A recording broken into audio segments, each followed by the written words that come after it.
La particularité de cette opération, c'est que c'est une première en France incluant une cogénération moteur à gaz. C'est d'autant plus inédit qu'on associe à la fois un moteur à cogénération gaz à un système photovoltaïque sur un même lieu de production. C'est aussi une des premières réalisations qui s'appuie sur un nouveau modèle de développement économique de la cogénération. Et c'est en ça aussi que c'est novateur et que c'est intéressant d'en parler. Le siège de la Fédération d'énergie où nous sommes à une superficie de 1100 m² et c'est un bâtiment à énergie positive biposte, éco-conçu dans une démarche haute qualité environnementale qui dispose de 137 m² de panneaux solaires en toiture et d'un système de cogénération qui permet de chauffer le bâtiment et de produire de l'électricité. L'électricité photovoltaïque était revendue à EDF, obligation d'achat à un tarif très faible, 6 centimes d'euros au kilowattheure. À ce prix-là, il était très difficile de rentabiliser une telle installation. Dans un premier temps, nous avons souhaité autoconsommer individuellement notre électricité, mais nous disposions de surplus. L'autoconsommation collective est devenue possible et ceci était une très bonne occasion pour avoir une démarche vertueuse entre nos voisins. On a accompagné le FDE80 sur toute la partie montage et structuration de l'opération d'autoconsommation collective. C'est-à-dire qu'on ne s'est pas occupé de la partie production avec les panneaux photovoltaïques ou avec la cogénération qui était déjà présente, mais du montage de la personne morale organisatrice, de la mise en place des contrats de vente d'électricité, de toutes les démarches spécifiques à l'autoconsommation collective. Une fois que l'opération est lancée, on continue à accompagner les opérations avec un outil logiciel qui va permettre à la personne morale organisatrice d'avoir un outil métier pour gérer son opération et également à chacun des participants d'avoir une session avec ses données personnelles. Alors l'autoconsommation collective est finalement très simple.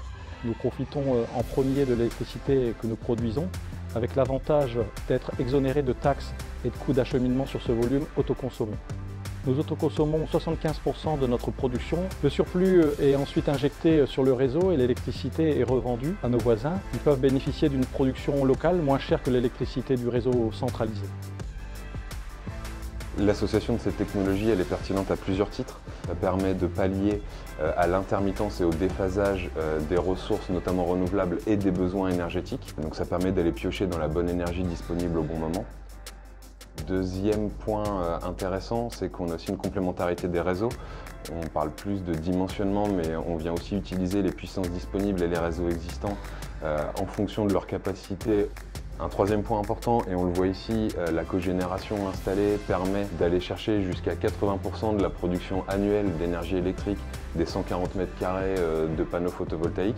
Donc on voit que dans un encombrement réduit de 10 m², on peut aller quasiment doubler la surface de production existante sur l'électricité et aussi maximiser l'énergie électrique disponible. Pour nous, l'autoconsommation collective a une double valeur ajoutée. Il y a la partie locale qui est très importante, on est vraiment convaincu que la transition énergétique démarre à l'échelle locale. Et il y a aussi l'aspect inclusif, c'est-à-dire que tout le monde peut participer à une autoconsommation collective.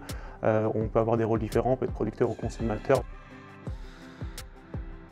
Nos voisins s'intéressent à notre autoconsommation collective, entre autres, car demain, ils pourront revendre eux aussi leur énergie. Ceci est sûrement une goutte d'eau dans l'océan, mais oui, cette démarche intéresse les entreprises car elle contribue à étoffer le volet environnemental de la responsabilité sociétale des entreprises.